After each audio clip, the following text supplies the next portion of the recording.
Voy a sacar mi cámara ¿Te dieron la palabra? No, todavía no, falta ya. y vamos. ¿Cuál es el orden? Voy a dar las instrucciones una vez que empecemos. Voy a hablar sobre los tiempos y el orden de quienes van a hablar.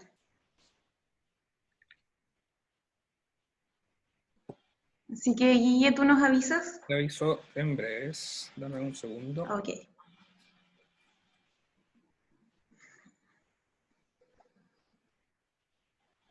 Un segundo.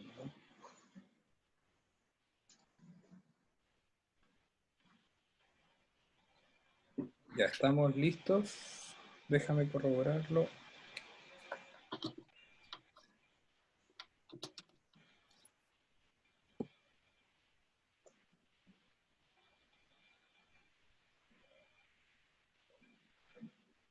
Ya, Estefi, dale nomás.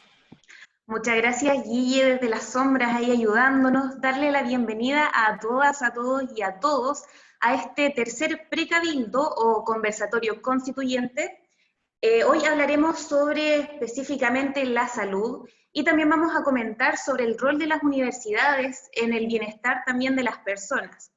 Para esta actividad buscamos tener un espacio de conversación y de diálogo ciudadano centrado específicamente en el sistema de salud chileno. Y también, bueno, como comentábamos, sobre el rol social de las universidades poniendo foco en el proceso constituyente. Para esta jornada contaremos con una expositora y un expositor que hablarán de las materias dispuestas a entregar una visión crítica y diagnóstica, especialmente en nuestro territorio.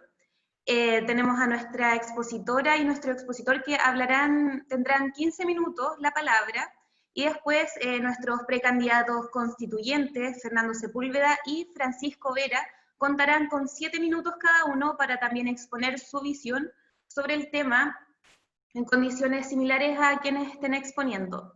También vamos a tener otro tiempo, entre 40 a 50 minutos, para responder a preguntas o intervenciones de las personas que quieran participar y fomentar, por supuesto, el diálogo.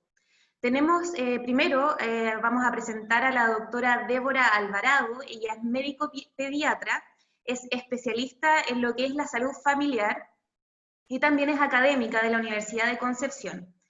Débora también es magíster en temas relacionados a la salud mental, bastante importante ahora, cómo se ha disparado el estrés con el tema del COVID, entre otras cosas, y también es conocedora en cuanto a temas de gobierno. Para nuestro segundo expositor, que tengo entendido que fue alumno de Débora Alvarado, él es médico familiar, académico de la UB, y también cuenta con experiencia sobre el sistema de atención primaria en Chile, y también tiene un rol, por supuesto, en la medicina familiar. Vamos a empezar con Débora. Bienvenida, Débora, tienes la palabra, serás cronometrada y te avisaré más o menos cuando termine la exposición. ¿Te escuchamos? Muchas gracias, Stephanie. ¿Se escucha bien? ¿Sí? Si puedo compartir la pantalla para exponer algunos puntos que quisiera... ¿Sí? ¿Puedo compartir? Sí, deberías poder compartir. Guillermo, si nos puedes ayudar, por favor. A ver, ahí. Habilitada para que pueda compartir. Habilitada, Súper. perfecto. Ya. Entonces compartir con ustedes unas láminas porque la verdad es que el tema es bastante amplio y la idea es poder conversar un poco de la perspectiva de salud y educación superior en vista del proceso constituyente, algunos elementos para la discusión. Quizá es un poco ambicioso, ¿cierto?, el título, pero trataremos ahí de poner algunos elementos que puedan servirnos. Como puntos a desarrollar entonces sería el rol del Estado en salud, los problemas de hoy y de ayer, ya que no son nuevos, ¿cierto? Son varias décadas en que estamos con estas problemáticas. Después hablar un poco de la eficiencia del sistema y después dónde se vinculan, cuáles son los puntos de encuentro entre salud y educación y el rol de la universidad. Bueno, quería aclarar un poquito de la presentación que no soy especialista en salud familiar, ya es un tema que he estudiado harto, ¿cierto? Pero Pablo acá es el real especialista. Mi ámbito es más la salud pública y soy docente de eso en la Facultad de Medicina. Bueno, recordar que antiguamente, y cuando se creó el sistema de salud en los años 50, el rol del Estado era un Estado más bien benefactor, fundamentalmente benefactor, ¿verdad? Con el devenir del tiempo y, bueno, con el golpe y la dictadura militar que sucedió, ¿cierto? En nuestro país se modificaron las leyes y el rol del Estado pasó a ser un rol subsidiario, que significa que el Estado interviene cuando los particulares no lo pueden hacer, ¿ya? O en aquellas áreas que no cubre el sector privado. Este fue un cambio bastante importante en la salud, en cómo se organiza el sistema y cómo se financia el sistema, ¿verdad? Para paliar un poco los efectos que esto generó en la vida de las personas, ¿ya? Y sobre todo las inequidades al tener Chile un sistema de salud dual, ¿ya? Por una parte público, ¿cierto? Con el asegurador de FONASA, que ha beneficiado aproximadamente a más de un 70% y en muchos lugares un 80% de la población, versus un 20% de la población que se beneficia ya sea por las ISAPRE o ya sea por el seguro de las Fuerzas Armadas. Esto generó profundas diferencias y brechas, ¿ya? En cómo se daba la atención de salud a las personas y mucha insatisfacción en la población. En el gobierno de Ricardo Lagos se generó una reforma, ¿ya?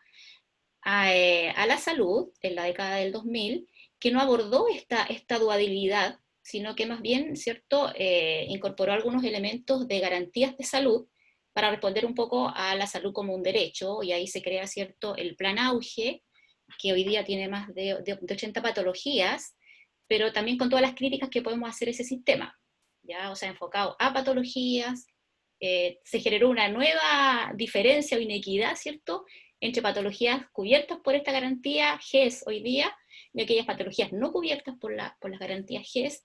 Además que se perdió la integralidad de la salud, porque en el fondo lo que tú haces es abordar patologías y no a la persona en toda su integralidad y en todos los niveles de atención, que es cierto que van desde la promoción, la prevención y para terminar con la rehabilitación, acompañamiento a la muerte.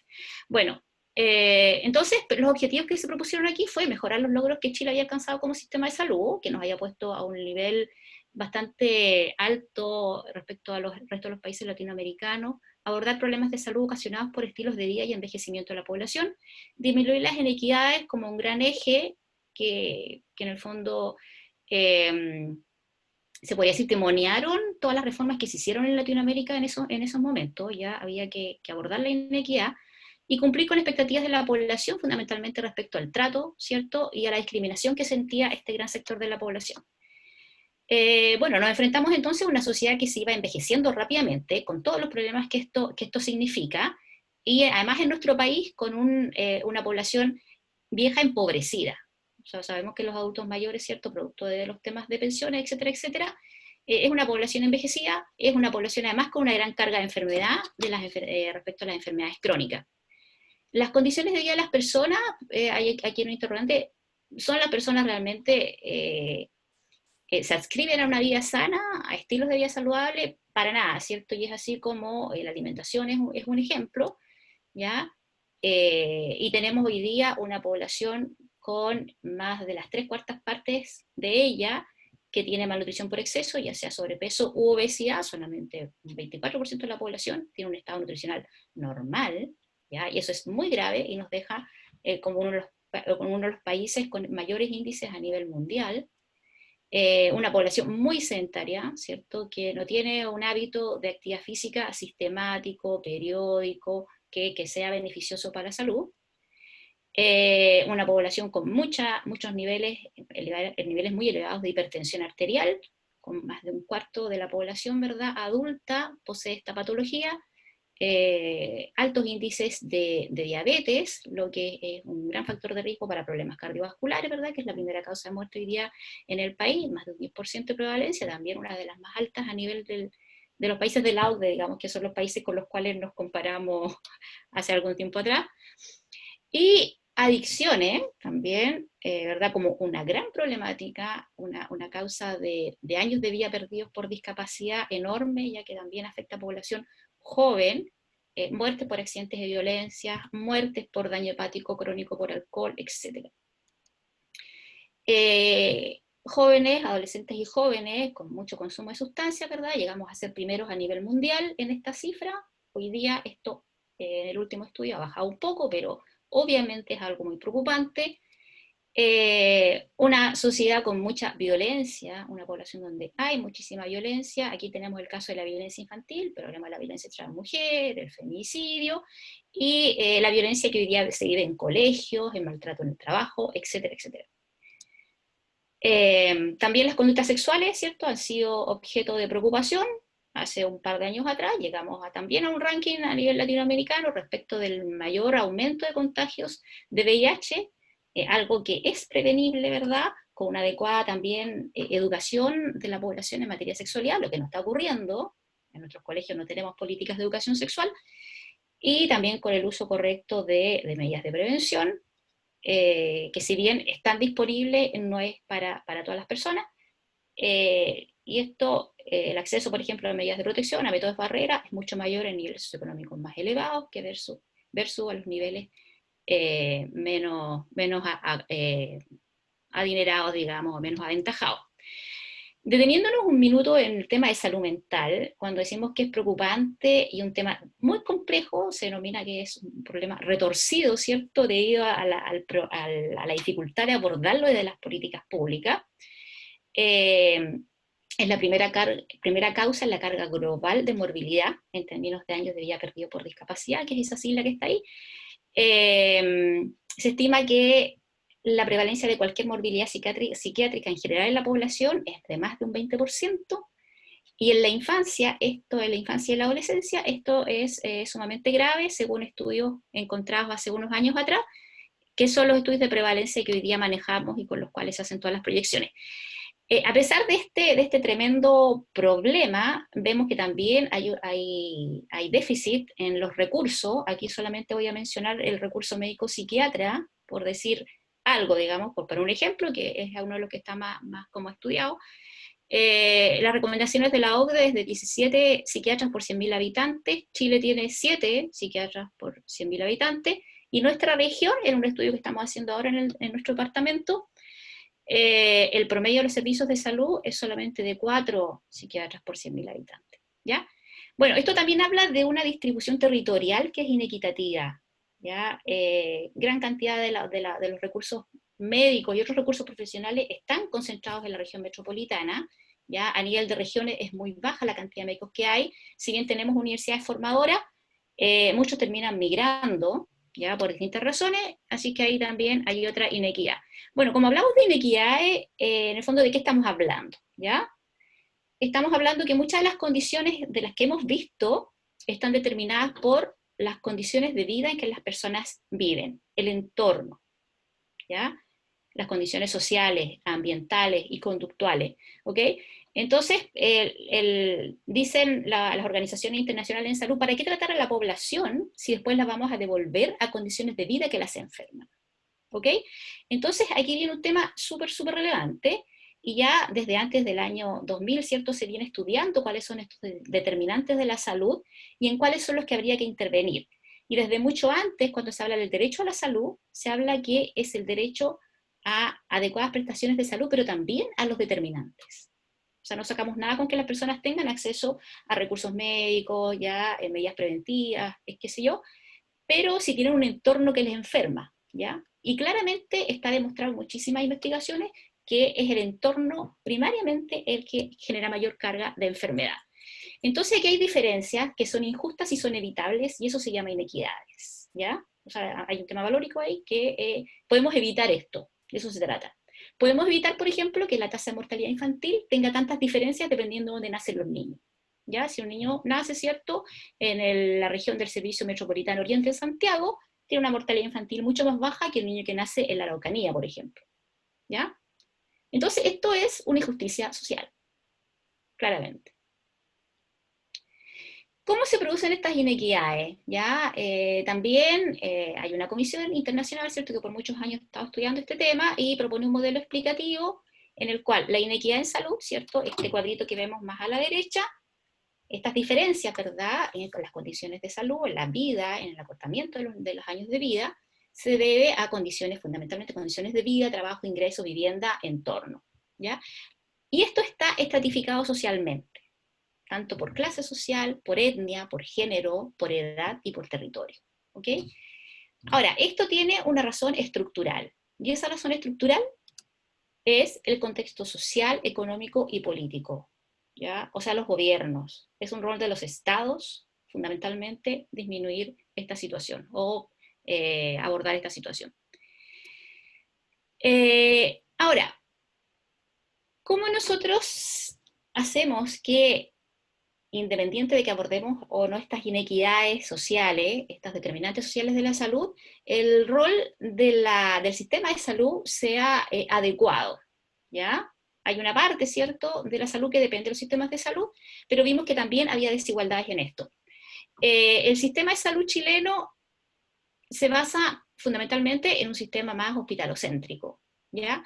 Y está recomendado a nivel internacional también hace muchísimo tiempo la OPS, ¿cierto?, y se dice que los mejores sistemas de salud, los más efectivos en términos de brindar cuidados eficientes y efectivos, son aquellos que tienen una atención primaria fuerte, ¿ya? Aquellos sistemas de salud que están basados en una atención primaria fuerte son aquellos que tienen mejores resultados en términos de mejores indicadores de salud en la población. Por lo tanto, esta es un área crítica, ¿cierto?, que se debería abordar, ya que hoy día la atención primaria es lamentablemente el pariente pobre, más bien, de la salud, y eso lo vemos desde el tema del financiamiento, ¿ya? Bueno, en todo esto, ¿cuál sería el rol de la universidad? Aquí tenemos una foto preciosa, ¿cierto?, de nuestra Universidad de Concepción. Aquí falta una parte, que es la Facultad de Medicina, que está al otro lado de Chacabuco. Yo creo que está ausente en esta foto y está ausente de muchas otras cosas también, y es algo que voy a señalar en un par de minutos más, en un minuto más. Bueno, y hay un planteamiento que se hace también desde hace muchísimo tiempo. Chile trabajó mucho en esto, las universidades chilenas trabajaron mucho en esto, y curiosamente nuestra universidad, la Universidad de Concepción, fue pionera en desarrollar este concepto, que es la responsabilidad social, ¿ya? Hoy día también se le llama obligación social de las universidades. ¿Qué quiere decir esto? Que debe haber una orientación de las actividades, tanto colectivas como individuales, hacia disminuir o eliminar estos factores que impiden la igualdad de oportunidades para todos y todas para tener mejor salud, ¿ya? Entonces, la universidad tiene un rol que tiene que ir hacia la eliminación de estos obstáculos, ya sean estructurales, económicos, sociales, culturales, políticos, que están afectando o impidiendo este desarrollo. Nuestra universidad se declara una universidad socialmente responsable, ¿cierto?, con pertinencia en el territorio, con importancia y relevancia para el desarrollo territorial, y ese es el rol que nosotros esperamos que juegue. Y por su parte también las facultades de medicina, las escuelas de educación en ciencias de la salud, ¿ya?, porque no es solo medicina, ¿cierto?, son todas las profesiones que tienen que ver con salud, también tienen una responsabilidad social particular, ¿ya?, y que tiene que ver con que deberían centrar sus actividades fundamentales, ¿ya?, que son docencia, ¿verdad?, investigación, vinculación con el medio, en brindar servicios hacia los problemas prioritarios de la salud y las comunidades que están insertas, ¿ya? Y estos problemas prioritarios deberían ser decididos en conjunto con esta comunidad. Esto es algo que dista bastante de lo que estamos haciendo hoy día, como yo quiero un poco hacerme cargo del tema que corresponde a la Facultad de Medicina a la cual pertenezco, ¿ya? Quería hacer una Facultad de Ciencias de la Salud a todo esto, en relación a que la formación está centrada más bien, como decíamos, en el ambiente hospitalario y no en el ambiente comunitario, que es donde debería estar centrada. Aquí vemos un ejemplo, ¿verdad?, pensando en el COVID y en la COVID y en la epidemia que estamos viviendo hoy día, que es una gran crisis sanitaria y que ha mostrado todas las falencias que tiene nuestro sistema hoy día. Esta es una foto creo que es de Praga, pero estos son estudiantes de medicina que están testeando, ¿verdad?, a personas que no tienen hogar en esta ciudad en Europa, ¿verdad? Entonces podríamos decir que esa es una manifestación de lo que sería una casa formadora en salud socialmente responsable, ¿cierto? Ir a los lugares donde hay mayor vulnerabilidad, aportar directamente a sus comunidades con acciones concretas, ¿verdad? Y que estas sean decididas en conjunto por toda los actores involucrados, comunidades, servicios de salud y la comunidad universitaria propiamente tal. Lo que yo quería comentar y dejo el espacio más adelante para preguntas. Muchas gracias, Débora, por tu presentación. Así es, bueno, como nos comentas, la inequidad enferma. Ahora nos vamos con el médico Pablo Araya. Como comentábamos, él es médico de familia. Pablo, te voy a dar la palabra. Estás por acá. Bien, muchas gracias. Agradezco también a la profesora Débora por la presentación que preparó. Yo voy a ser un poquito más participativo, quizás. Miren, tengo una pizarra, si se ve mal me dicen y acerco la cámara, ¿ya? Pero digamos que no soy un experto en dibujo, pero imaginémonos que esta puede ser una persona como usted o yo, ¿ya? Creo que no se ve bien, así que lo voy a acercar. ¿Se ve mejor ahí? ¿Se ve muy lejos todavía? ¿Puedes acercar la pizarra quizá?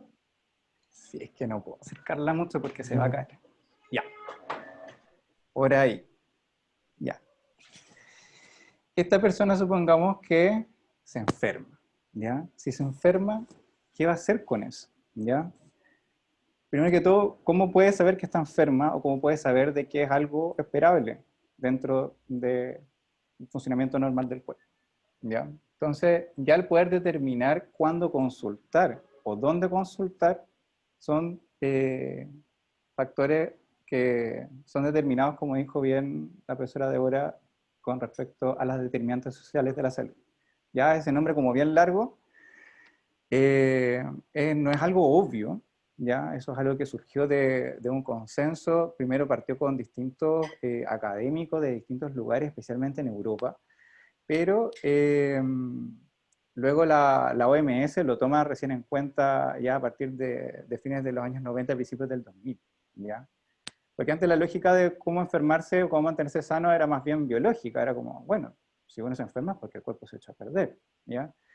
Pero esta persona puede ser de que no sepa que tiene que ir al doctor y piense y diga, oye, a lo mejor me duele la guata porque, un ejemplo de un paciente hace poquito, es que comió una dona y como nunca como una dona se me quedó parece como pegado y por eso me duele la guatita, ¿ya? Pero llevaba 3 meses comiendo menos por el dolor y empezó a bajar de peso, ¿ya?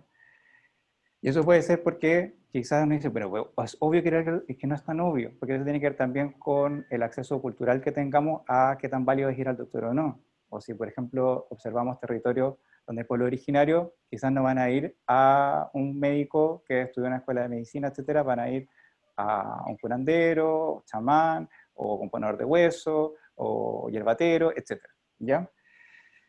Y eso puede ir determinando también qué solución a su problema se lo va a tener. Pero supongamos que dice, ya, voy a ir al doctor. Y tenemos varias opciones. Entre unas opciones, porque para mucha gente no tiene opciones. Para un 80% de las personas, como dijo la profesora, tiene lo que llamamos el FONASA, el Fondo Nacional de Salud. ¿Ya? Bueno, mi letra tampoco es muy bonita. ¿Se ve o se ve al revés? ¿Se ve muy chiquitito? Díganme. Ya, se ve muy chiquitito. Voy a tratar de acercarlo de alguna manera. Lo voy a tener ahí. ¿Por ahí sí? Ya, perfecto. Mucha gente no va a poder optar, a pesar de que nuestra Constitución dice que tenemos derecho a escoger, ¿ya? Pero mucha gente por su dinero, por sus ingresos, no va a poder pagar y ir a alguno de los otros lugares y probablemente va a ir a un servicio de urgencia, ¿ya? O va a ir al consultorio, que ahora se llaman CEFAM, pero la mayoría de la gente lo sigue diciendo consultorio, ¿ya? De atención primaria, ¿ya? Que es lo que hablábamos, que tiene muy poco financiamiento y que a pesar que en el papel diga sí, deberían haber como más o menos 6.000 personas por cada médico, en la realidad hay 10.000 habitantes por médico, 15.000 por médico, es incluso 20.000, ¿ya?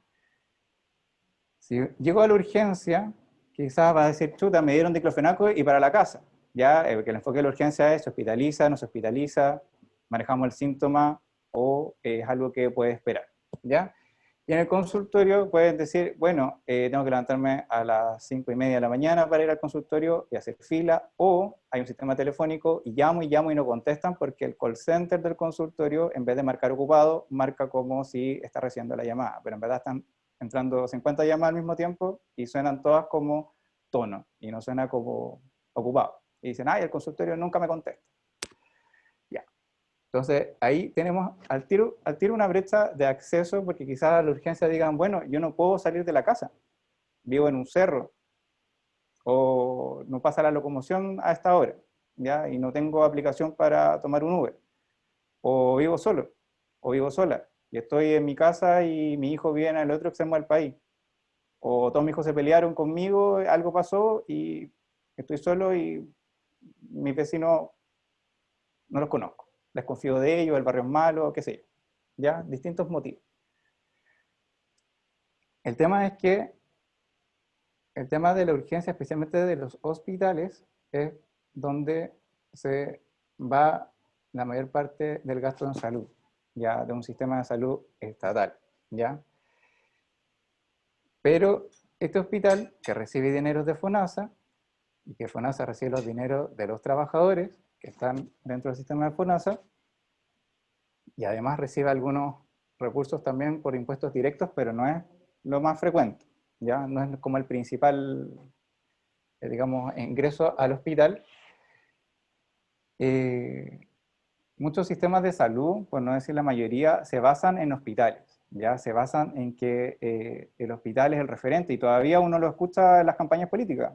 Vamos a construir más hospitales, y todos, ¡bravo! Vamos a tener más especialistas, y todos, ¡bravo! Y todos votan, así, porque hay mucha desconfianza en la atención primaria, ¿ya? Y eso hay que reconocerlo, ¿ya? A pesar de que habemos muchos profesionales que creemos en la atención primaria y conocemos a las profesionales que trabajan ahí y atienden persona a persona, hay mucha desconfianza principalmente por temas de acceso, pero también muchas veces por dificultades en el tema de capacitaciones, por lo mismo que la estrategia de formar especialistas en medicina familiar es una de ellas. Es una forma de fortalecer la atención primaria. No es la única, pero es la que se está implementando en muchos países, y acá todavía estamos al debe. Y así como la profesora Débora dijo que los especialistas y los profesionales se concentran en la región metropolitana, eso también está pasando con los médicos de familia, lamentablemente, ¿ya?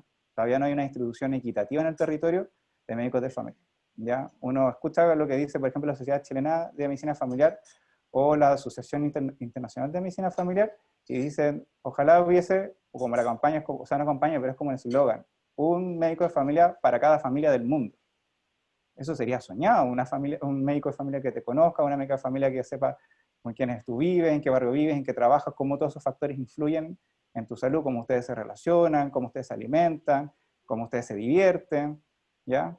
En qué cosas gastan su dinero, y si hay cosas que cuando falta el dinero se sacrifican unas cosas para abarcar otras, cómo te afecta en la salud mental tu trabajo, las relaciones familiares, el colegio, la universidad, etc. Ya, volvamos entonces al hospital. Entonces el hospital es algo que está, como decimos en medicina, hipertrofiado, algo que está absolutamente sobredimensionado. Y en el hospital, cuando uno trabaja en el hospital, que les voy a contar que estoy trabajando en un hospital yo, el hospital es muy grande, todos los hospitales son muy grandes, y tienen dentro distintas prioridades. Y las prioridades se las llevan tres cosas. La urgencia, que es lo que puse acá, se lo lleva las cirugías, y se la lleva las listas de espera.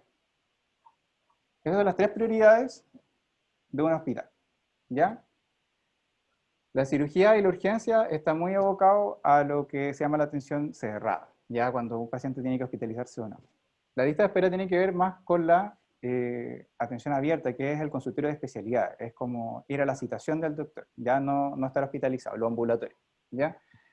Pero si uno no está dentro de estos tres, tampoco es prioridad para el hospital, porque ahí entran las lucas del hospital. Entonces si uno tiene un proyecto y dice, oye, ¿sabe qué? Podemos coordinar con el consultorio, etcétera, y dicen, ya, pero el ministerio lo aprueba y tienen horas para eso y tienen recursos, a ver cómo está su rendimiento, etcétera. Entonces ahí hay cierto límite que cuando uno quiere hacer estrategias desde el hospital para articular mejor la atención primaria, a veces hay barreras, a veces no, y eso va a depender netamente del directivo, de qué tan sensibilizado esté, las alianzas, para no decir amistad incluso, que puede generar simpatía y decir, oh, sí, yo confío en este doctor, ya apoyemos este proyecto. O decir, no, este doctor me cae mal y quiere puro destacar y yo tengo otro proyecto. Y son cosas sutiles, ¿ya? Y el papel aguanta mucho. El ministerio puede dar muchas directrices, pero si no es ley, no viene con presupuesto.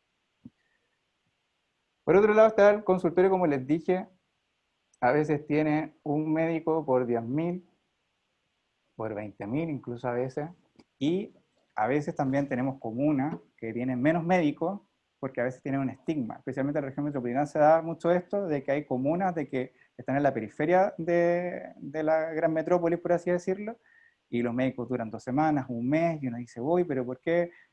Me tocó trabajar, o sea, trabajé, que más que me tocó, fue mi primer trabajo, y estaba muy contento ahí en la comuna del Bosque, antes de hacer mi especialidad, y tenía un estigma muy grande a nivel social, y los pacientes decían, doctor, y usted se va a quedar más tiempo porque todos se van, todos duran 3 meses. Y el problema me decía, imagínense, yo dije, ya quiero especializarme en atención primaria, voy a hacer medicina familiar, y me fui a Valparaíso. Y también duré 3 meses, imagínense. Terrible. Entonces, hay un concepto que se llama la continuidad de los cuidados, que tiene que ver con la línea de tiempo. Acá está esta persona que se enferma en este punto de su vida, pero hacia acá atrás hay un montón de cosas que van ocurriendo durante la vida de uno, desde que uno, prácticamente de la fecundación, desde la gestación, desde el parto, donde creció, el colegio que estuvo, la familia en que trabajaban los papás, cómo se llaman los papás, si trabajó la mamá y el papá, si la mamá se quedó en la casa y el papá trabajó, así que el papá dijo, bueno, tengo otro proyecto, y la mamá sacó adelante a la familia sola, o apoyó a la abuelita, y si la abuelita se quedó con los chiquillos, y la mamá trabaja, y los chiquillos le hacen más caso a la abuelita, llega la mamá y no le quieren hacer caso a la mamá, eso genera conflicto. Todas esas cosas van influyendo en la salud de los chiquillos. Después que empiezan a pololear, no es lo mismo empezar a pololear a los 12 que a los 14 que a los 18, la iniciativa sexual, probar algo, el tema del consumo de alcohol, como, oye, prueba acá en la casa, porque es mejor curarse en la casa que afuera. Entonces, todas esas cosas que es normal, es habitual, esperamos que esto es lo mejor para ti, o las normas pueden ser más flexibles o más rígidas, van influyendo en la salud de alguien, hasta que en un momento se enferma. Pero cuando uno se enferma, uno no piensa tanto en por qué me enfermé, es como, me siento mal y necesito que alguien vea qué me pasa. Y a veces importa por qué me pasa. A veces es como, quítenme el síntoma ahora, quiero que me quiten el dolor. Estoy desesperado Pero a veces, y hay gente que está en otro sistema que la ISAPRE, que no es un sistema, esto es el financiamiento, ¿ya? El financiamiento es una cosa, y otra cosa es la prestación. La prestación es quien te entrega las atenciones en salud. ¿Ya? Y acá en ese sentido, Chile también tiene, como mencionó Débora, está los países de la OCDE, ¿ya? Que está muy bien descrito cómo son los sistemas de salud. La OCDE compara en muchos parámetros, no solamente salud, económico, político, democrático, etc. En el tema de salud tiene muy bien descrito distintos tipos de sistemas de salud. Y de los sistemas de salud se pueden reconocer como principalmente 4. De esos 4, los 2 más como comunes son como el sistema más estatista, que es lo que tiene Inglaterra, y España, que la salud se financia por impuestos directos, ¿ya? No es por la contribución de los trabajadores, si contribuyen, no es tanto lo que financia, sino que lo principal es impuestos directos. Y la gente que vive allá, y si alguien conoce a alguien que vive allá, dicen, hoy pago unos impuestos altísimos, uno va a Suecia, uno va a Noruega, y dice, hoy casi que la mitad de mi sueldo se va en impuestos. Pero también te dicen, oye, ¿cómo es la salud allá? No, yo voy al sistema público, y tú dices, y es bueno. Y dicen, pero por supuesto, y te dan hora luego, y te atienden, y es un médico de familia, y ellos sí tienen en Europa asignados médicos de familia, por ejemplo. ¿Ya? Por territorio o no. Ya esa estrategia del territorio no, en Europa a veces está en algunos países y en otros no. ¿Ya? El tema es que acá en Chile ocurre lo siguiente, no solamente tenemos un FONASA y tenemos las ISAPRE, porque la persona de ISAPRE no puede ir al hospital. Y si va, le cobran particular. Porque la persona que tiene ISAPRE, como escogió, tuvo el derecho a escoger, obligatoriamente renunció al FONASA. ¿Ya? Son excluyentes entre sí. Por lo tanto, si yo tengo un accidente de vehículo y justo estoy en una ciudad donde no hay neurocirujano, pero si hay neurocirujano en el hospital público y yo soy ISAPRE, me van a cobrar todo, particular, excepto que entre por ley de urgencia, ¿ya? Pero ese ya es otro tema, pero que por eso hay otras estrategias que son adicionales. El tema es que en FONASA sí yo puedo ir al privado, si yo tengo la opción de ir al privado, ¿ya? Que es el médico particular, la JEP, la MECAR, bueno, no voy a ver como marcas, pero... y las clínicas, ¿ya? Y este tema de que FONASA puede financiar temas privados, que es el famoso bono, incluso para cirugía está el bono PAD, ya que es como un combo, y tal cirugía tiene como, es muy predecible qué es lo que vas a necesitar en la hospitalización, entonces te cobran un combo y lo pagas, y la gente dice, ah, ya, voy a sacarme la vesícula por PAD, pum, y no tengo que esperar en el hospital, etcétera, ya. Eso significa de que para poder hacer eso, primero que todo, yo tuve que pagar. O sea, yo le pagué a FONASA mi contribución, pero adicionalmente saqué de mi bolsillo, que eso se llama gasto de bolsillo, para irme al privado.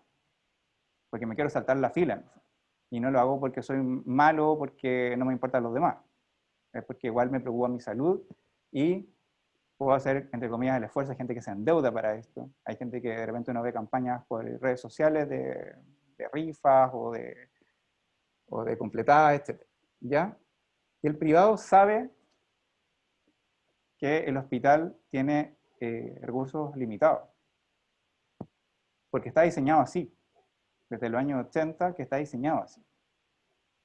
El privado, para que crezca y tenga este modelo más, entre comillas, neoliberal, requiere de un estado débil. Si no tiene el estado débil, no puede robustecerse, porque el 20% de la gente que tiene ISAPRE, lo más probable es que sean hombres que tengan dinero, y porque tengan dinero, además, tienen menos posibilidades de enfermarse, porque ya mencionamos que al ser más pobres tenemos más riesgo de enfermarnos antes y morir antes, lo cual es muy injusto. Entonces, si hay puros hombres que ocupan menos atención en salud, tienen más dinero y por lo tanto también pueden acceder más rápido a la salud, o se enferman menos, son más sanos, y jóvenes para más encima, porque si eres mayor te van subiendo la prima hasta que en un momento dices, ya, FONASA, chao, ¿no? O está, FONASA, me voy a FONASA, y caí al consultorio, caí a FONASA, caí al hospital, dice muchos adultos mayores que ven que su jubilación se ve en desmedro y no pueden seguir pagando la ISAPRE. Entonces, se enferman menos, entonces, ¿cómo se van a financiar las ISAPRE? O sea, perdón, las clínicas. Si la gente que tiene el dinero y paga la ISAPRE no se enferma, no ocupa.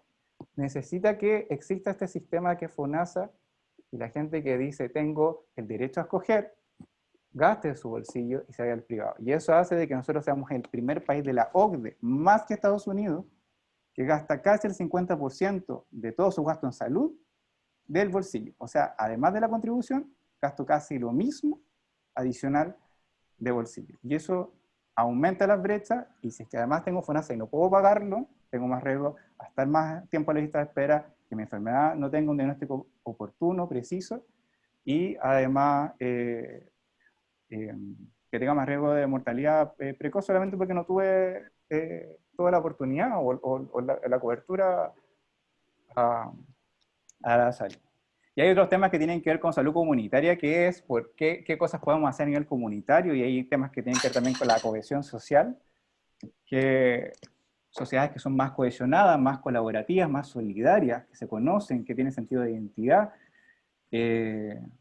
son sociedades o son incluso personas que tienen mayores red de apoyo, se enferman menos y viven más.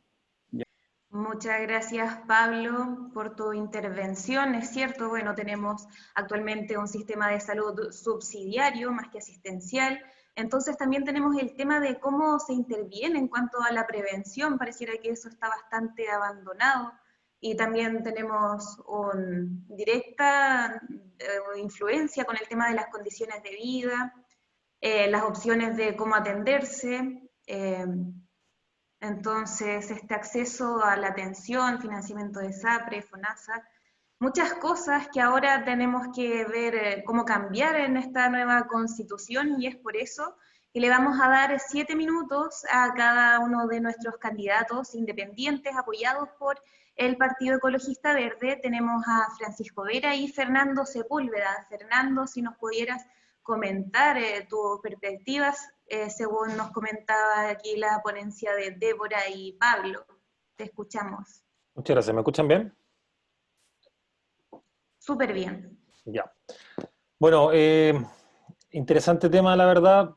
Partir agradeciendo, siempre importante, tanto a la gente que está acá, a los expositores, Débora y Pablo, pero también Francisco, a la gente que nos está escuchando en casa. Bueno, yo soy bioquímico y la verdad es que, si bien me dedico a la investigación, tengo una relación con las enfermedades desde, bueno, la experiencia personal, la experiencia familiar, y también desde el diagnóstico. Entonces, en las veces que he tenido que utilizar el sistema de salud, la verdad, he sacado conclusiones que me parece que me hacen tener una mirada crítica. A veces encuentro cosas que tengo una buena mirada del servicio público en varios aspectos, pero siempre me pasa que creo que algunas cosas se podrían hacer mejor. Por lo tanto, ahora en esta época que, digamos, es constituyente, ¿no es cierto?, que nos tiene motivado aquí con Francisco y otro grupo de personas en tratar de escribir esta constitución, la capacidad que tengamos como sociedad de preguntarnos, de discutir cuál es el tipo de salud que queremos, me parece fundamental en esta época donde uno tiene que exigirle un poco al regulador, a tus autoridades, incluso a los que tú vas a elegir para que escriban la nueva constitución. Tú tienes que hacer un compromiso, diría yo, con ellos, y por supuesto mi impresión es que hay que elegir candidatos donde la salud sea una temática que quieran destacar. Les decía que yo soy bioquímico y soy científico, y ahí se me mezclan dos temas importantes, porque como científico creo en la evidencia, por supuesto, y tengo que repetir muchas veces la evidencia para creerle bien, ¿no es cierto? No me puedo quedar con una sola experiencia. Y lo que extraño en nuestro sistema sanitario es una suerte de capacidad de adaptarse a las necesidades que la sociedad les ofrece. Los médicos, aquí quiero hacer una analogía con el poder que tienen los médicos, porque acá tenemos dos médicos, yo soy doctor en ciencias, pero no soy médico, y lo interesante de eso es que a los médicos, como sociedad, nosotros les transferimos un poder, el poder de decirnos qué tenemos que hacer cuando estamos en enfermedad. Si estuviéramos en la época antigua, ustedes serían, digamos, los brujos de la tribu, y como brujos de la tribu, nosotros les hacemos caso. Por lo tanto, creo que tienen una gran responsabilidad en el sistema sanitario que queremos impulsar. Están ahí arriba en la pirámide alimenticia del área de la salud, ¿no es cierto? Y desde ese punto de vista valoro que hoy día quieran discutir.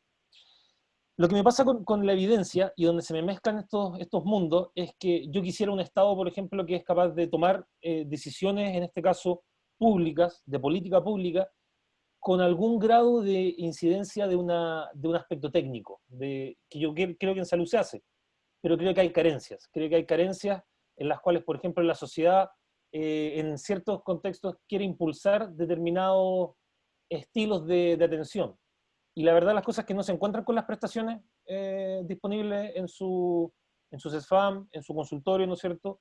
En algunas comunidades, yo diría, por ejemplo, en la Araucanía pasa bastante, que hay ciertos CESFANes que tienen capacidad de organizarse y de respetar ciertos estilos, que diría yo que van como propios de una cultura local, en la cual las personas quieren determinados tipos de salud. Bueno, me parece que eso se podría aplicar. El sistema sanitario que yo quiero, me parece que debería tener más de eso para la sociedad. Y la verdad es que en esta época constituyente, parte de mis consignas, por decirlo, es que las personas podamos elegir qué salud queremos, por supuesto, cómo la queremos, en qué época de la vida queremos utilizar determinadas estrategias de salud, cuando estamos sanos, por decirlo, o cuando estamos en enfermedad. O cuando estamos sanos uno no requiere de salud, podríamos decirlo, o de una prestación. Pero en la ausencia se hace súper importante que el Estado esté a disposición de las personas. Me parece que no se pueden responder, ¿no es cierto?, todas las preguntas de cómo va a ser la Constitución que esperamos poder escribir. Sin embargo, yo espero que esa constitución se le dé más poder en el fondo a la sociedad, que la sociedad pueda participar de manera efectiva en exigirle a los brujos de la tribu, a los médicos en este caso, cómo queremos ser atendidos, sobre todo si hay evidencia para apoyar dichas estrategias de salud. Que creo que hay varias categorías ahí que se podrían explorar, y que hoy día no hay prestaciones, hoy día ni siquiera hay interés del Estado en considerarlas. Así que con eso me detengo, tengo algunas preguntas reservadas para el panel, ¿no es cierto?, después, para hacer un diálogo, pero eso quería dejar en esta parte inicial. Muchas gracias, Esther. Gracias a ti, Fernando. Ahora vamos a tirar la misma pregunta para Francisco, y también considerando este tema actual de la pandemia, como nos mencionaba Débora, que quedan bastantes cosas expuestas. Por ejemplo, ahora dentro de nuestros últimos informes tenemos más del 70% de las camas ahí ya ocupadas, y somos una de las regiones que tiene más alza en contagios. Así que considerando todas estas cosas, tú, Francisco, ¿cómo lo percibes? ¿Cuáles son las ideas que tienes también en la posibilidad que tuvieras de escribir esta nueva constitución? Te escuchamos. Hola a todas, a todos. Bueno, me sumo a los agradecimientos de Fernando, a la disposición tanto de Débora como de Pablo. Creo que, bueno, en este proceso, independiente de quiénes sean los escogidos para seguir adelante, creo, como lo hablamos, este es nuestro tercer conversatorio, así que hay temas que vamos quizás a repetir porque son súper pertinentes en cualquiera de los tres. Creo que esto es una aposta, entonces en este paso lo que podemos nosotros recoger como humildemente lo que ha planteado la ciudadanía en la revuelta social, ya aprendí, no se llama estallido, correcta, lo más correcto es decir revuelta social, es un proceso que se ha venido dando a lo largo del tiempo, no fue sorpresivo para quienes están desconectados de la calle, del día a día, ¿cierto? Ciertamente ustedes están muy conectados con lo que está pasando, y por eso pueden detectar en forma tan asertiva dónde están las deficiencias de nuestro sistema de salud.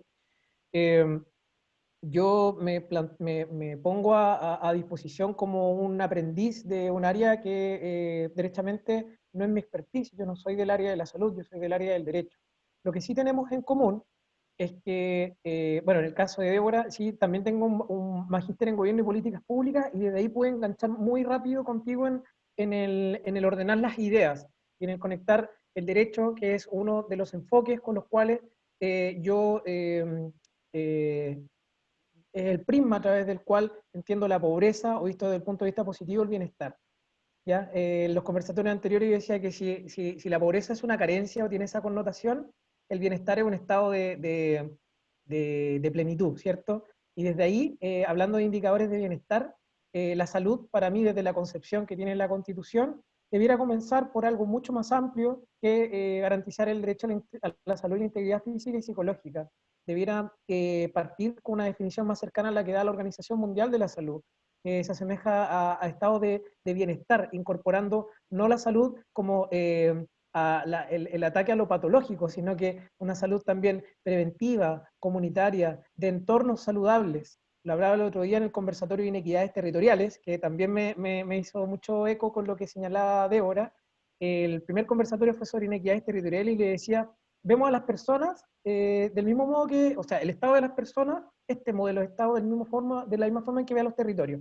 Los territorios no están contaminados hasta que pasan cierto umbral de contaminación aceptable. Las personas no están sanas hasta que no tienen una enfermedad. Entonces, es un poco en la misma forma descuidada en que siento yo que vemos con poco cariño a nuestro coterráneo, ¿cierto? A nuestro prójimo, en la misma forma en que vemos con poco cariño a nuestro territorio. Creo que el territorio es la base de las inequidades, es una condición basal que no escogemos, y desde que nacemos, le da el ejemplo el otro día Fernando en Putre, o en Las Condes, estamos predeterminados a tener una calidad de vida, una esperanza de vida, un riesgo de morbilidad mucho mayor o menor. Creo que ahí es súper importante atacar todas las políticas públicas, como digo, desde un enfoque de derecho. en la Constitución van a estar bonitas, pero creo que la Constitución pudiera dar un paso más abajo y atreverse a hablar de un satisfactor, a escoger un satisfactor y una garantía social mínima para ese satisfactor. Y eso aplica tanto para salud, educación, medio ambiente, vivienda, para todo. Es pedirle a la Constitución que le dé un pasito más abajo, porque ya el solo enunciado no nos está sirviendo. Ya nos dimos cuenta que no bastaba. Entonces, en ese siguiente pasito, bueno, también hacer el correlato con política fiscal. Yo creo que algo bien demostrativo de cuánto le importa a nuestras autoridades o a nuestro modelo de Estado cierto tema va determinado por el presupuesto que se le destina. Creo que los presupuestos debieran ser regionales, creo un modelo de gobernanza con personas capacitadas en las regiones. Y en cuanto al rol de la academia, bueno, a contribuir en un rol humilde del resto de los directivos, no tienen por qué ser todos médicos o abogados, necesitamos más investigadores, necesitamos que con Isidro hoy día ANIT, ¿cierto? Mande a todos a estudiar nuevamente, que no avisen que no van a haber becas, necesitamos que los investigadores se quieran quedar en Chile, que tengan que hacer, que los papers tengan una bajada hacia la población, que yo creo que es curiosa, las personas hoy día lo que no encuentran los investigadores lo buscan en internet, porque, y eso es un par de escalones que faltan, yo creo que hay un círculo virtuoso entre las personas y el acceso a la información. Y yo creo que ahí, en un sentido amplio de la palabra, hay un rol político también para las universidades, en el buen sentido. Un rol político porque la información es poder. Porque los médicos y los abogados tenemos un poder porque tenemos información que no estamos acostumbrados a bajar a las personas, y en la medida que esa información baje y se genere también. Podemos construir información, podemos construir datos, podemos construir sistematización de percepciones, y eso debiera de tener, de acuerdo a un modelo bottom-up de construcción de políticas públicas, no debiera construirse solo desde arriba hacia abajo, sino también desde abajo hacia arriba.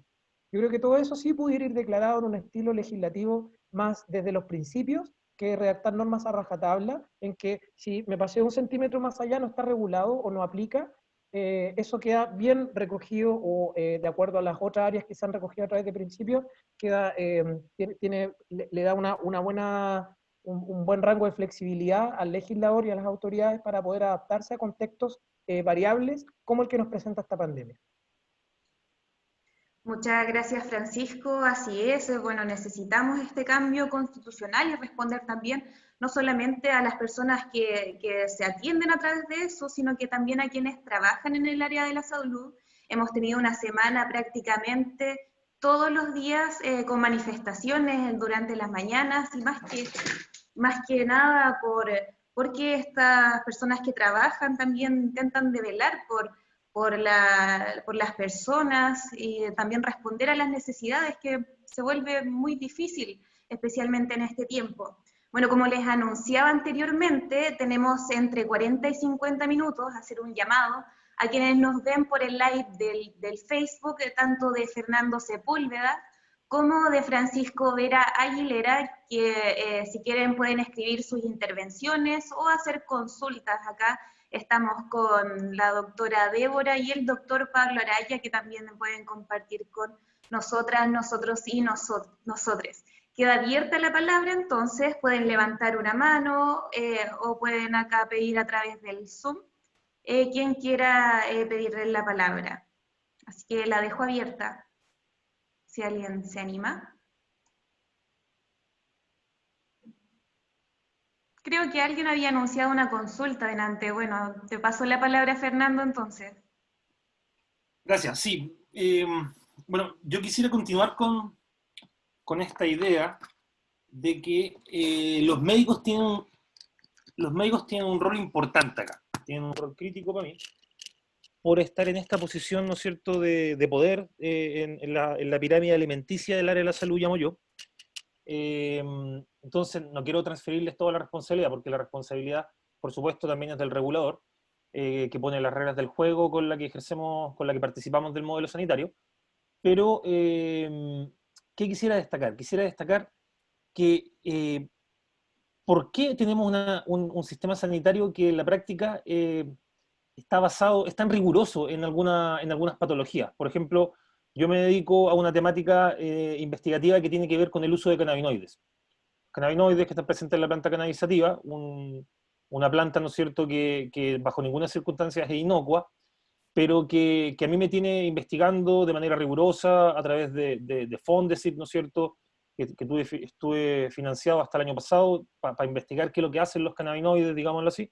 Sin embargo, la barrera entre hacer investigación en un área y llegar directamente a incidir en una persona, en el área de la salud es bastante grande. Entonces me llama la atención de que, no sé, mientras sigamos definiendo lo que hace bien, solamente con una mirada de un ensayo clínico, doble ciego, randomizado, ¿no es cierto?, aleatorizado, con una serie de variables que le gusta mucho al profesional del área de la salud, se genera una barrera de acceso para la sociedad gigantesca. Porque en el caso específico de la cannabis sativa, que a lo que yo me dedico en parte, pasa que ningún plantel académico, ningún hospital, digámoslo así en términos muy generales, ha querido investigar la temática. Entonces, ocurrió algo bien particular, que es que la sociedad se organizó. Las personas empezaron a utilizar cannabis sin el debido, diría yo, respaldo del regulador, del Estado en este caso, y las universidades en ese camino creo que también estamos al debe, sintiéndome parte, ¿no es cierto?, de la universidad, porque no estamos ejerciendo del todo bien este rol social, que en parte destacó, ¿no es cierto?, Débora, y que también destacó Pablo. Y me quiero pegar de eso para pasarle la palabra a cualquiera de los dos, pero en el fondo esta rigurosidad, esta poca plasticidad, por decirlo, de nuestro sistema sanitario, creo que es algo que también le podemos pedir en parte a la Constitución, no sé bien cómo, ¿no es cierto?, la verdad, yo no soy jurista, lo digo desde una mirada incluso del área de la salud, que se ha tenido que topar también desde el diagnóstico con mucha gente enferma. Entonces ahí les paso la pelota, pero esa rigurosidad incluso diría, me molesta un poco.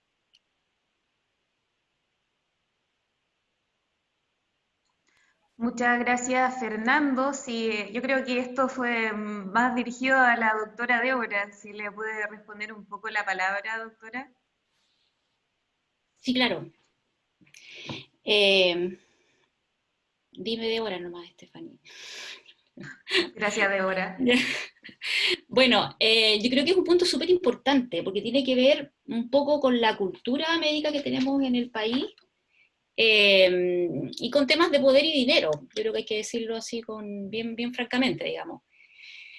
Ya, primero, a ver, el gremio médico es un gremio que se ha cuidado mucho a sí mismo. Bueno, ya tenemos un cambio bastante bienvenido por muchos, ¿cierto? Que así, por ejemplo, en el colegio médico tenemos una directiva bastante distinta hoy día, ¿cierto? Con Isquia Siches, que ha tenido un gran liderazgo, cambiando un poco esta visión, ¿verdad?, de los médicos que se cuidan entre ellos y que trabajan para sí mismos, hacia un rol mucho más social de lo que es la profesión médica.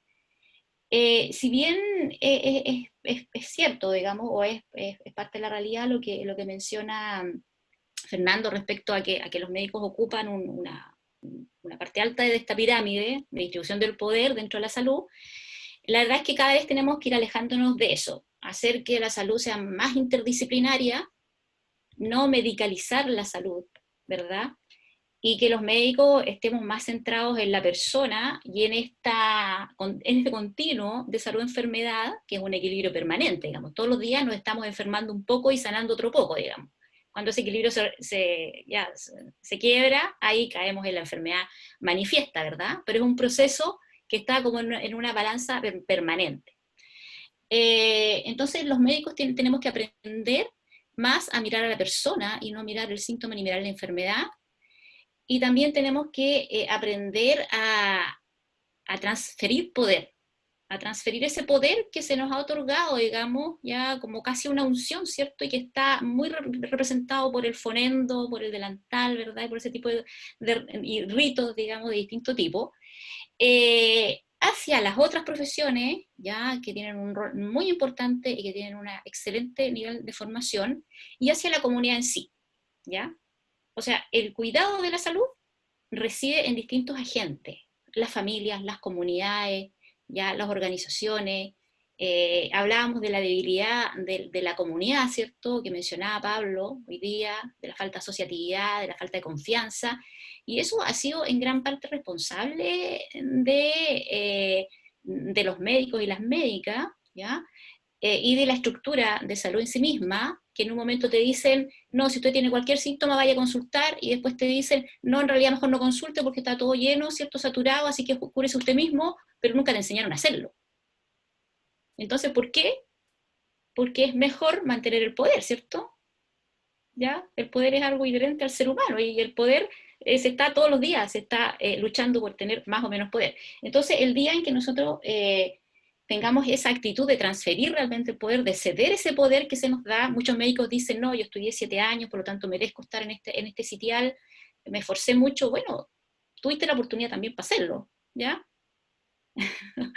Eh, y también una persona que trabaja en cualquier otra cosa también se esfuerza todos los días por lo que hace. Entonces no es aquí yo merezco más este poder o lo merezco menos. Tenemos que traspasar ese poder. Ya la institución formadora tiene una responsabilidad muy grande. ¿Ya? Entonces hay un tema cultural, hay un tema de poder, hay un tema de formación, hay un poder de estratificación social también. ¿Ya? Todos queremos estar, ojalá, un poquito más arriba en esta estratificación social.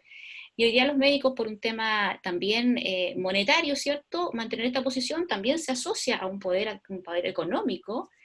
Y lo otro es el poder económico que tienen las industrias farmacológicas. ¿Ya?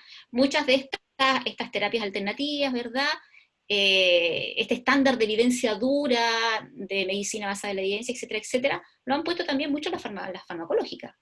Porque obviamente también hay un poder ahí, ¿cierto? Un poder económico fuertísimo, y es algo que tampoco se quiere ceder. Entonces, todo esto que es investigación, que queda más en el área gris, que no tiene el dato duro, ¿verdad? Lo miramos un poco con un poco de desprecio por la formación que tenemos, pero también para mantener nuestro poder, ¿cierto? Para mantener también el poder económico, y no incorporamos esta otra evidencia, y eso también es rol de la universidad, ¿cierto? Por ejemplo, la evidencia más cualitativa, ¿verdad? Que también tiene muchísimo, muchísimo valor, pero que está muy mal posicionada, todo lo que viene desde las ciencias sociales. ¿Por qué? Porque estamos acostumbrados, ¿verdad?, a un número, pero eso también tiene un sentido detrás. Igual me gustaría comentar como cosas pequeñas. Hay una cierta lógica también que traspasa distintas áreas de las instituciones estatales, que tiene que ver con la fragmentación, ¿ya? Porque para poder estimular la investigación en salud en Chile no se requiere de que una unidad de un ministerio, porque por ejemplo si miramos el Ministerio de Salud no hay una sola unidad de investigación, ya, y va a depender si es de la Subsecretaría de Salud Pública o Subsecretaría de Redes Asistenciales. Cada una tiene sus propias unidades que no se comunican entre ellas necesariamente, quizás lo hacen, no lo desconozco, pero en el fondo como están diseñados no tendrían por qué hacerlo. Y lo otro es que hay temas que tienen que ver con lo formativo. Ya cuando una persona entra a estudiar a una carrera de la salud, independiente de cuál sea, el fuerte y lo muy potenciado que está dentro de la formación y la malla curricular es clínico. ¿Ya? Uno puede pensar y decir, ya, un profesional de la salud se puede desempeñar como clínico, que significa atender pacientes, en sencillas palabras, puede tener ciertas habilidades en gestión, conocer esto del tema de la salud pública, cómo funciona el tema de administración en salud, ¿ya? Tiene que ver también con cargos directivos, pero también tiene que ver un poco con la práctica diaria de cuántos pacientes necesito, si lo repito, lo cito luego, lo cito más tarde, todo. También tiene que ver con la microgestión en ese sentido. También hay un área más docente, que también formar profesionales para que sean docentes depende de la malla curricular, pero la mayoría no le dice al interno, ya, tú vas a hacer vas a hacer talleres a los chicos de primer año, excepto que sea ayudante, pero eso es una iniciativa propia, no necesariamente va a ser dentro de la malla curricular. Y hay otra área que es de investigación, ¿ya? La investigación también, todo el tema formativo, que muy bien Fernando conoce y maneja y se dedica a eso, también es un área que para estudiarla puede ser un poco árida. ¿Ya? Puede ser un poco, y si uno no le apasiona, tiene mucho de teoría, mucha estadística, pero sobre todo metodología. Y eso es donde más también hay tope. Si alguien quiere investigar y dice, oh, ¿sabes qué? Tengo una pregunta de investigación. Quiero resolver esta pregunta, tengo esta hipótesis, etcétera, desde una lógica cuantitativa, como dijo Débora, está lo cuantitativo y cualitativo dentro de las metodologías, también hay metodologías mixtas que son mucho más complejas, poder juntarlas las dos. Y ya desde ahí decir, ya, sé o no sé de metodología, ya eso es todo un mundo. O sea, ya al tiro del perfil de si salen 120, por ejemplo, de la Universidad de Concepción, o salen 60, 70 médicos de la Universidad del Paraíso, o de las otras universidades, por ejemplo, la Chile saca como 200 por generación, ¿cuántos sienten que tienen las habilidades para poder dedicarse a investigación? Y dicen, no, voy a tener que hacer un doctorado, porque los doctorados son quienes se forman para hacer investigación y además hacer una tesis doctoral, que es de investigación. Pero no está dentro de la malla así de una forma que vemos clarísimos. Tenemos unos ramos ahí por allá, bioestadística, etcétera, y todos le hacen el kit y dicen, yo quiero atender pacientes, no quiero ser investigador. ¿Ya? También tiene un tema como un poco vocacional, ¿ya? Y Pero hay un también tema porque... interesante, perdón, solo ¿sí? complementar algo para tratar de hacer con este diálogo, ¿no es cierto?, cruzado. Y muy brevemente para pasarle la palabra a Francisco, pero ahí hay un tema interesante porque al final no solo mirar la medicina como ver pacientes, digámoslo así, es también un problema. O sea, en Estados Unidos los médicos pasan por una rotación obligatoria de laboratorio. Y en el fondo, de alguna forma, aunque después te vayas a dedicar a ver pacientes, eso te impregna de una mirada así centrada en la evidencia que también muchas veces se distorsiona. Entonces, ya, eso no se lo podemos pedir a la Constitución. Eso es responsabilidad, creo yo, de las universidades. En el fondo, no sé cómo sería ahí, pero ahí hay otro error grande de la formación de nuestros médicos, que carece de esta cercanía siquiera con el científico. O sea, yo trabajo en la Facultad de Ciencias Biológicas y dialogamos poco con la facultad que está enfrente. Y yo les pregunto a mis ahora colegas, pero mis antiguos tutores, ¿no es cierto?, que por qué no esto ocurra. Y al final, mira, nadie me dice la firme, digámoslo así, pero en la firme no se quieren pescar. No hay como una sensación el médico no valida al científico, el científico ve que el médico está en la pirámide alimenticia y, bueno, ¿para qué me voy a juntar con los médicos? Y al final, diálogo de sordo y no avanzamos. Entonces, esa parte a mí esa es otra de mis cosas que me molesta, esa incapacidad de juntarnos más con los clínicos. En fin, quería quizás quejarme un poco nomás, Francisco, perdón, Pablo. Sí, pero yo igual la queja porque en el fondo también tiene que ver con la formación, es decir, cómo el tutor o el profesor que está haciendo clase transmite la importancia del trabajo interdisciplinario. Ya Débora lo dice muy bien, o sea, está medicina, pero también está enfermería, psicología, está terapeuta ocupacional, está kinesiología, está tecnología médica, fono. O sea, tenemos una cantidad de profesionales que se dedican a salud, incluso profesionales que, por ejemplo, psicología o trabajo social, que si bien vienen de las ciencias sociales, tienen un aporte importantísimo para la salud. Están los químicos farmacéuticos, están los nutricionistas, o sea, hay un montón de profesionales que pueden aportar no solamente desde la universidad, del trabajo interdisciplinario, desde la investigación, o de optimizar cómo funciona un centro de salud, un sistema de salud, también cómo potenciar la investigación y incluso este espacio de cómo elaborar una nueva constitución, ¿ya? Ampliar esas barreras o de la medicina o de los abogados y ampliarlo y convocar a muchas más personas. Y también, por supuesto, los ciudadanos, digamos, los usuarios, las usuarias. Ya en el fondo, ¿qué rol o qué peso le damos a lo que ellos identifican como necesidades? Ya el tema de la participación, a veces como que uno mira los hospitales y tienen a veces un consejo consultivo, por ley tienen que tenerlo, y de repente dicen, ya, lo tenemos acá, el director, está justo el director, están todos los servicios de salud representados por su jefatura, el consejo consultivo tiene ahí una persona, pero ¿qué tan real es esta instancia de participación? ¿Es un nivel más bien consultivo o informativo? Incluso yo le informo hasta la cuenta pública y listo, adiós, nos vemos el otro año. O es consultivo, oiga, ¿qué le parece? O es cogestión, es decir, ok, tomamos decisión en conjunto. Y ese pasar el poder, o sea, yo creo que, personalmente creo que estamos un poco años luz, pero aún así el hecho de que ya lo estemos hablando, tengamos estos espacios de conversar de, oye, replanteémonos cómo estamos distribuyendo el poder, va a permear las otras esferas de donde nos movemos como sociedad, ya sea en el área universitaria, en el área clínico, o en el común y corriente, del barrio, del trabajo, del colegio, de la universidad. Muchas gracias, Pablo, Fernando. Recordar, por favor, que pidan la palabra. Francisco, es tu turno. Vale. Yo quisiera que, ojalá, no se va a poder, pero ojalá que con este cambio, como que de resetear, digamos, nuestra carta magna, se resetearan también las personas, ¿cierto?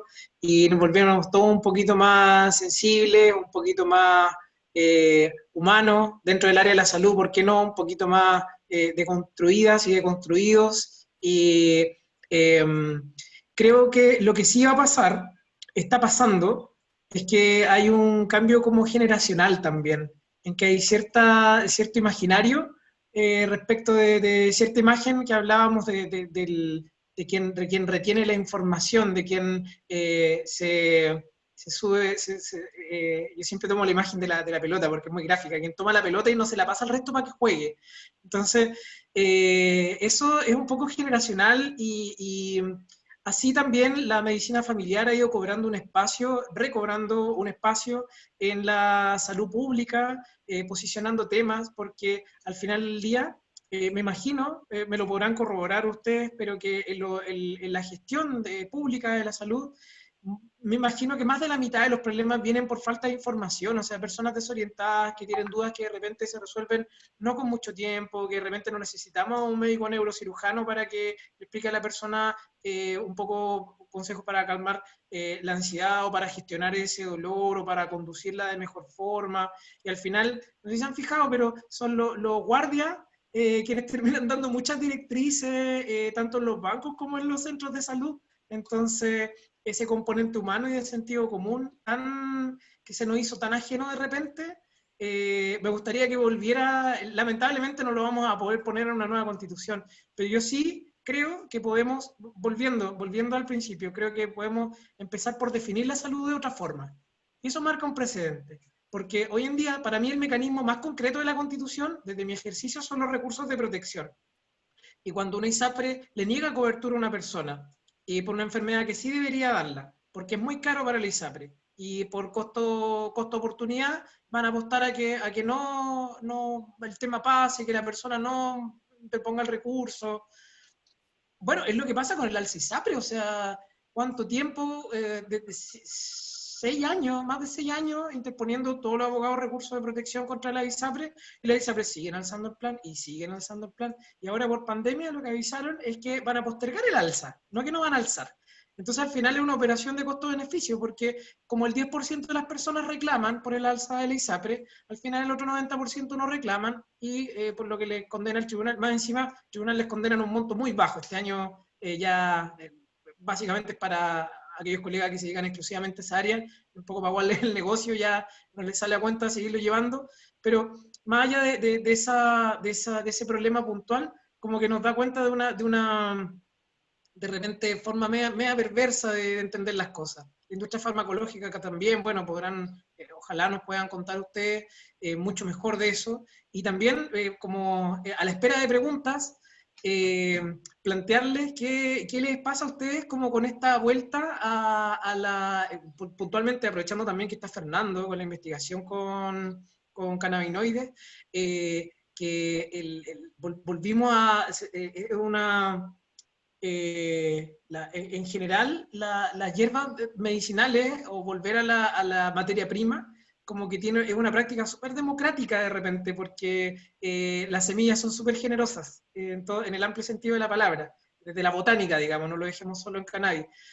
Y eso frente a la industria farmacológica, porque la industria farmacológica básicamente los compuestos no salen de la nada, o sea, hay algunos que se sintetizan y están más procesados que otros, pero hay otros cuando tú, no sé, la espirulina, no sé, todas esas cosas que se ponen como de moda, yo hablo de la absoluta ignorancia, me disculpan ahí, pero me imagino que como materias primas también en un procesamiento no tan elaborado pueden llegar a ser bien beneficiosas, y ahí sí, vuelvo al bottom-up como forma de construir políticas públicas, cuánta sabiduría podemos recoger desde abajo hacia arriba, y desde áreas no solo investigación bioquímica, sino también agronomía, qué sé yo, fitorremediación del suelo, es decir, también de la soberanía alimentaria. Yo creo que también, hablando de la salud preventiva, podríamos hablar de eso igual. Gracias, Francisco. Bueno, estamos ya finalizando nuestro bloque de conversatorio sobre salud. Esto está en el marco de escribir una nueva constitución, de que Francisco y Fernando son parte de candidatos. Fernando, tú si nos pudieras explicar, ya estamos prácticamente en la recta final para que se inscriban. Si nos podrías explicar los pasos, por favor. Al tiro les explico, pero me mandaron una pregunta que les quiero leer, que Súper. puede ser incluso para Francisco, o para, por supuesto, para algunos de nuestros médicos que nos acompañan, que tiene que ver con qué opinan de la iniciativa popular de ley para impulsar cambios en el sistema sanitario. Que me parece que lo dice en el contexto de ponerlo en la Constitución. O sea, que entiendo yo de esto que se podría, si un mecanismo viable o no, de poner un mecanismo de iniciativa popular de ley, por ejemplo, que pueda permear al sistema sanitario e impulsar cambios para la sociedad. ¿Qué opinan de eso? No sé si alguno de los expositores o el mismo Francisco.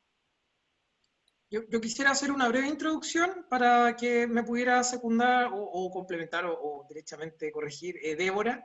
Desde las políticas públicas hay varios enfoques desde los cuales yo aprendí a través de la Fundación Superación de la Pobreza a reconocer la pobreza no como algo netamente económico. Esa visión es súper anticuada. La Fundación trabaja con 3 modelos o 3 enfoques para definir la pobreza y 3 para explicar por qué esta se replica y se sigue perpetuando en el tiempo.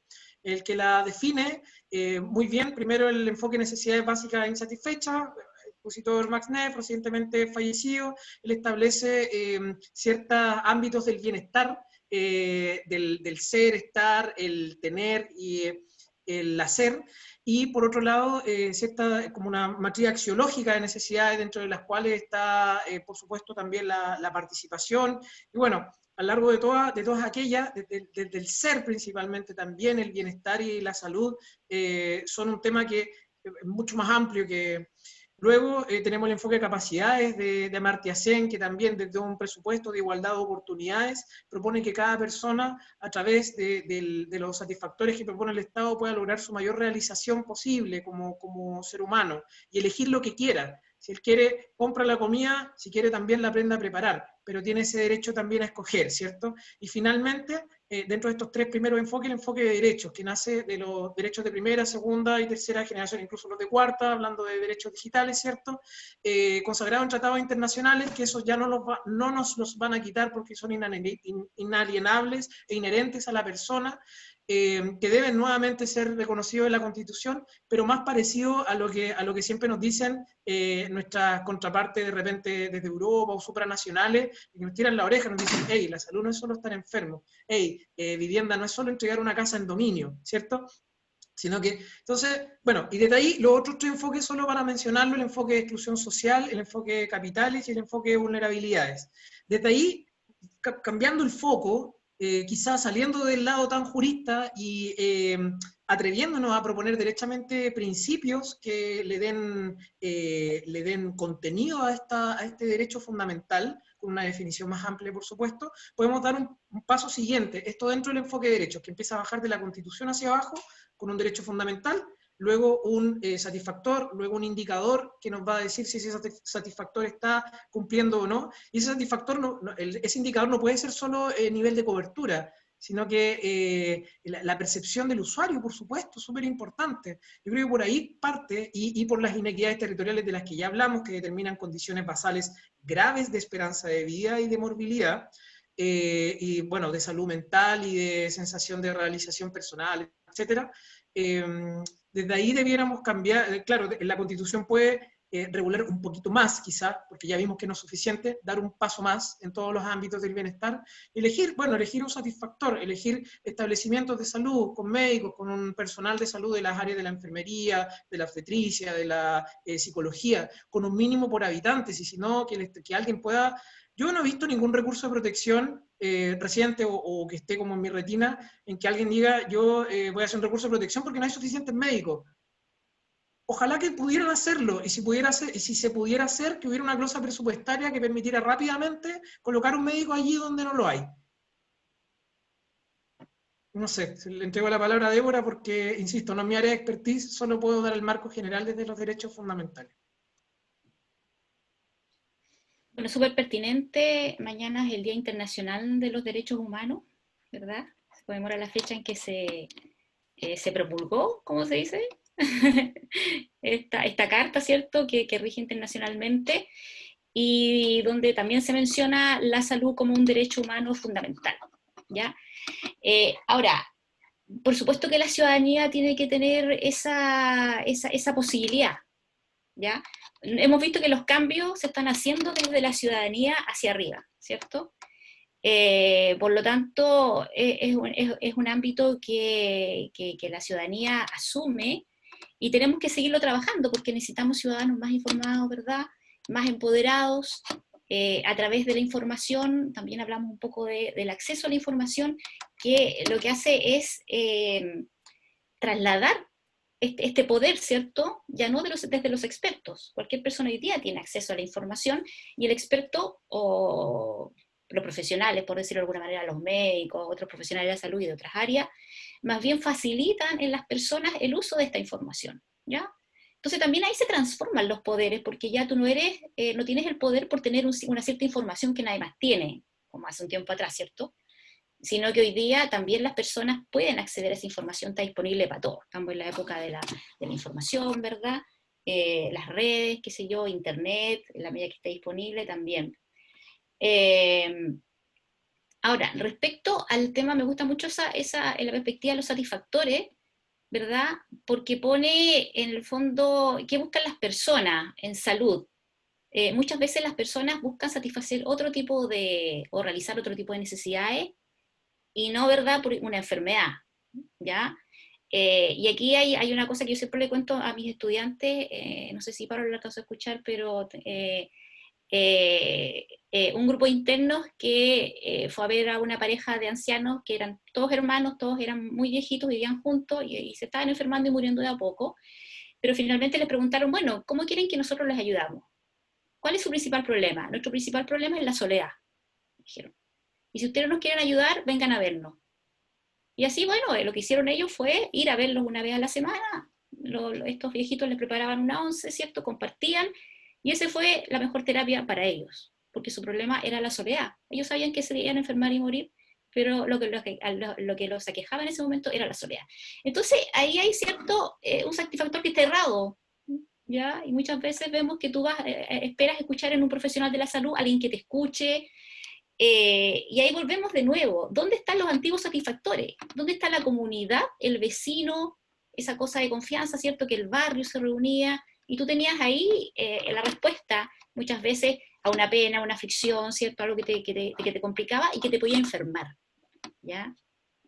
Todos los problemas de salud mental que vemos, ¿cierto? Todos los problemas biológicos que vemos, muchas veces obedecen a ese tipo de cosas, que no podemos satisfacer esa necesidad de vincularnos desde la confianza, desde el tejido social que se perdió en este país, ¿cierto?, de manera abrupta, como ya todos sabemos, y que necesitamos volver a recuperar. Y yo siento que con como tú lo planteas, con la revuelta social, lo que hicimos un poco eso, ¿ya? Como comunidad tenemos un poder, juntos podemos lograr muchas cosas, y la verdad es que eso tiene que quedar plasmado en la Constitución. Entonces yo encuentro que esa pregunta que nos transmitió Fernando, ¿cierto?, es muy importante, porque sí, o sea, como ciudadanos tenemos que empoderarnos aún más, ¿cierto?, de que podemos hacer cambios por nosotros mismos y no esperar que vengan desde las cúpulas. Muchas gracias, Débora. Así es, el tema de la soledad, o sea, por ejemplo, para el terremoto, cuando se juntaron recién en el 2010, tantas familias, tantas personas que se miraban sin verse tampoco. Bueno, como iba comentando, estamos cerrando esto. Fernando, si tú nos pudieras contar también estos últimos pasos que se vienen para los candidatos constituyentes. Bueno, contarles muy rápidamente que para participar de este proceso, que conlleva de manera obligatoria, en este caso la inscripción en un cabildo, tienen que sacar su certificado de no filiación política, porque junto con Francisco estamos participando de un proceso independiente, y el único requisito es ser independiente para poder votar.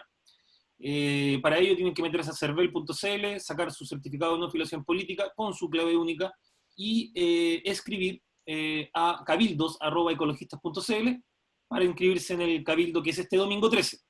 Por lo tanto, si la gente que está en casa, que nos está viendo, nos quiere apoyar, ¿no es cierto?, a Francisco o a mí, por favor, o a otro miembro de la lista, ¿no es cierto?, inscríbanse, participen. La idea es ir a la plaza. El Cabildo es una plaza, ¿no es cierto?, donde nos podemos juntar para elegir a los que quieren que escriban la nueva Constitución. Sin más que decir, agradecer también desde mi mirada a Débora, a Pablo.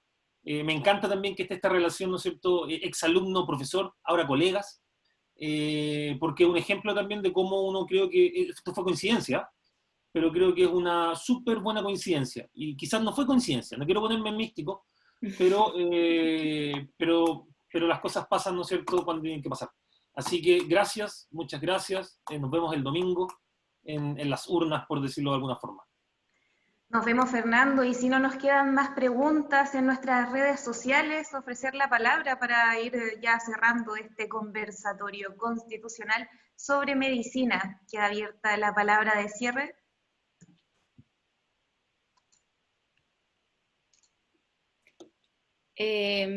Sí, ¿puedo hablar un poquito? Débora, por He favor. hablado harto, yo creo, Sí. demasiado. Bueno, yo creo que estamos a puertas de un proceso histórico fundamental. Yo tengo mucha esperanza en la gente joven, ya así como profesionales jóvenes como Pablo, estudiantes, ¿cierto?, de distintas áreas, jóvenes trabajadores, lo que sea, pero para mí la juventud, que fue la que movió todo esto, es una gran esperanza de cambio. Y yo creo que, a diferencia de lo que decía Francisco, que no le tenía mucha fe a la transformación, yo creo que este proceso en sí nos está transformando, ¿ya? Vamos a ser, yo creo que todos distintos de alguna manera. Y tengamos fe en eso, tengamos fe en que como ciudadanía, como personas, como comunidades, vamos a responder a este proceso, vamos a transformar y transformarnos, ¿ya? Porque eso es lo que requerimos, un cambio fundamental desde las raíces, ¿cierto?, hacia arriba. Muchas gracias, Débora, Pablo, Francisco y Fernando. Entonces nos vemos en otra ocasión, en otras circunstancias, espero, y dejar abierto la posibilidad de que participen de este proceso constituyente a todas las personas independientes para que podamos cambiar esto finalmente. Así que muchos cariños, muchos abrazos. Nos vemos. Chao. Gracias. Chao, un Muchas gusto, gracias, muchas hasta luego. gracias. A todos. De participar. Exacto. Así Muchas Sí. gracias, Pablo, muchas gracias, Débora, Francisco. Muchas gracias, Débora, muchas gracias, Pablo. Muchas gracias a todos. Gracias, Steph. Chao. Chao. Ahí haremos